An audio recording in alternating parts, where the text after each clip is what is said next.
Fellow Nigerians, I feel greatly disturbed at the tone we have come to regarding the political crisis in Rivers State.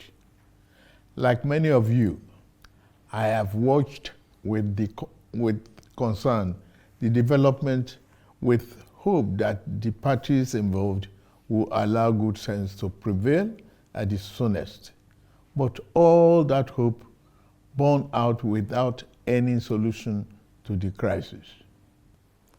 With the crisis persisting, there's no way democratic governance, which we all fought and worked for over the years, can thrive in a way that will redound to the benefit of the good people of the state.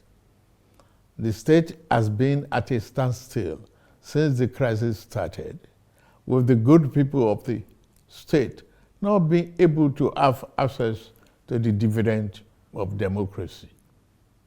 Also, it is public knowledge that the governor of Rivers State, for unjustifiable reasons, demolished the House of Assembly of the state as far back as 13th December 2023, and as up till now, 14 months after, now rebuilt the same.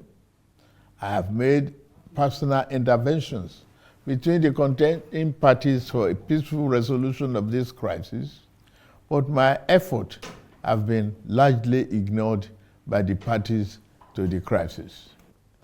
I'm also aware that many well-meaning Nigerians, leaders of thought, and patriotic groups have also intervened at various times with the best of intentions to resolve the matter, but all their efforts were also to no avail. Still, I thank them. On February 28, 2025, the Supreme Court, in a judgment in respect to all about 8 consolidated appeals concerning the political crisis in Rivers State, based on several grave unconstitutional acts and the disregard of the rule of law that has been committed by the governor of Rivers State, as shown by the evidence before it, pronounced in very clear terms. And I quote, "A government cannot be said to exist without one of the 3 arms that make up of the government of a state under the 1999 Constitution as amended.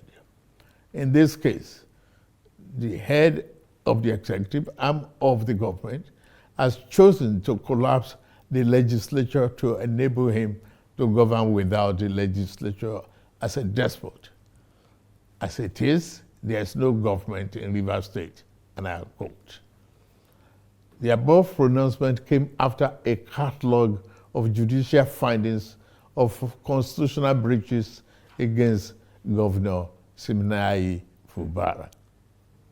Going forward in their judgment, and having found and held that 27 members of the House who had allegedly deflected, and I quote, "are still valid members of Rivers State House of Assembly and cannot be prevented from participating in proceedings of that House by the 8th respondent, that is the governor, in cohort with 4 members," and unquote.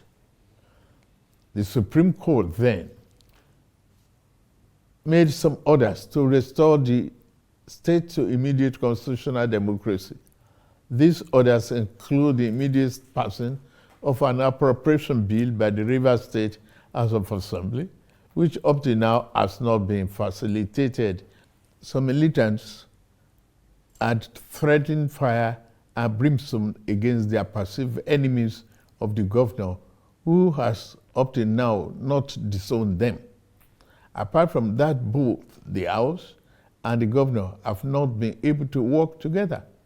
Both of them do not realize that they are in office to work together for the peace and good governance of the state.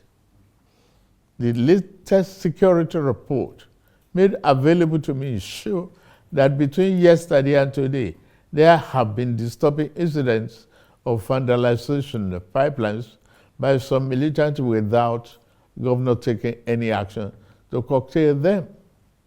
I have, of course, given stand order to the security agencies to ensure safety of lives of good people of Rivers State and the oil pipelines. With all this and many more, no good and responsible president will stand by and allow the grave situation to continue without taking remedial steps prescribed by the Constitution to address the situation in the state, which no doubt requires extraordinary measures to restore good governance, peace, order, and security.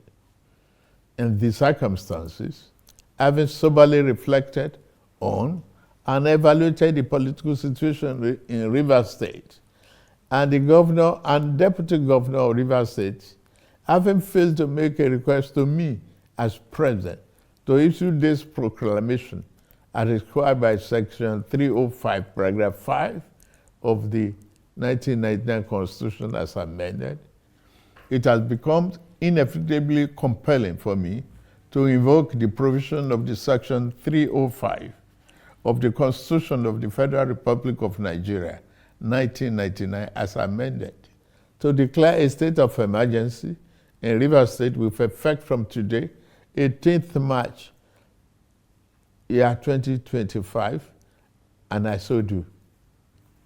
By this declaration, the governor of Rivers State, Mr. Siminalayi Fubara, his deputy, Mrs. Ngozi Odu, and all elected members of the House of Assembly State are hereby suspended for an initial period of 6 months. In the meantime, I hereby nominate Vice Admiral Ibokette Ibas, retired, as administrator to take charge of the affairs of the state in the interests of the good people of Rivers State. For the avoidance of doubt, this declaration does not affect the judicial arm of Rivers State, which shall continue to function in accordance with their constitutional mandate.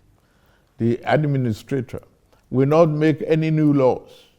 He will, however, be free to formulate regulations and may be found necessary to do his job, but such regulations will need to be considered and approved by the Federal Executive Council and promoted by the President for the state. This declaration has been published in the Federal Gazette, a copy of which has been forwarded to the National Assembly in accordance with the Constitution. It is my fervent hope that this inevitable intervention will help to restore peace and order in Rivers State by awakening all the contenders to the constitutional imperatives, binding on all political players in the Rivers State in particular and Nigeria as a whole. Long live a united, peaceful, secured, and democratic Rivers State in particular, and the Federal Republic of Nigeria as a whole. God bless you all for listening.